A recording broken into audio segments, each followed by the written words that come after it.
Israel Iran युद्ध के बीच social media पर एक पोस्ट में दावा किया गया कि अमेरिका ने ईरान के खिलाफ सैन्य अभियान शुरू करने के लिए भारत की जमीन इस्तेमाल करने की इजाजत मांगी है। इस वायरल पोस्ट के विदेश मंत्रालय ने अलर्ट जारी करते हुए इसे फेक बताया है। यह स्पष्टीकरण विदेश मंत्रालय के आधिकारिक फैक्ट चेक अकाउंट के जरिए सोशल मीडिया साइट एक्स पर पोस्ट भी कर दिया गया है। ये वायरल दावा एक पत्रकार से शुरू हुआ था, जिसने आरोप लगाया कि America logistics exchange memorandum of agreement यानी कि LEMOA के तहत किसी सैन्य संपत्ति को सहायता देने के लिए पश्चिमी भारत के इस्तेमाल की संभावनाएं तलाश रहा है।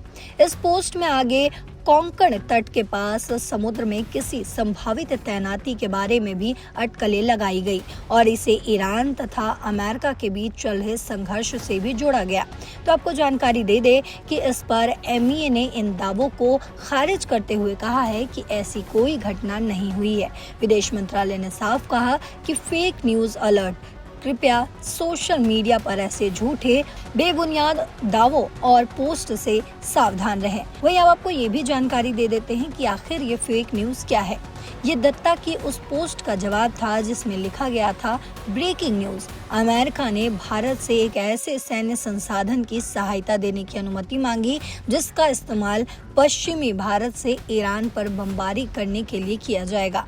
नौकरशाही की भाषा में इसका मतलब LEMOA की एक व्याख्या है। उन्होंने आगे लिखा कि भारतीय नौसेना का कोई भी बर्थ इतना लंबा नहीं है कि वो एक ऐसे विमान वाहक पोत को जगह दे सके जिसका आकार 9 फुटबॉल मैदानों जितना हो, यानी होम गोल से लेकर रोमारियो की किक तक की दूरी जितना। इसीलिए ये लंगर डालकर खड़ा रहेगा, जबकि इसके गैली यानी कि रसोई घर को रसद से भर दिया जाएगा। अमेरिकी सेना का ये जहाज कोंकण तट से कुछ ही दूरी पर लंगर डालकर खड़ा रहेगा। तो इस तरह के समझौते दुनिया के कई देशों के बीच होते हैं, जैसे NATO या अन्य रक्षा समझौते, जिनमें एक देश दूसरे देश की जमीन का इस्तेमाल कर सकता है, लेकिन ये पूरी तरह उस देश की अनुमति और नियमों पर निर्भर करता है। उदाहरण के तौर पर अगर आपको बताया जाए तो पहले अमेरिका ने खाड़ी युद्ध के दौरान सऊदी अरब और कुवैत के ठिकानों का इस्तेमाल किया था और इराक युद्ध के समय तुर्की के एक बेस का उपयोग किया गया था।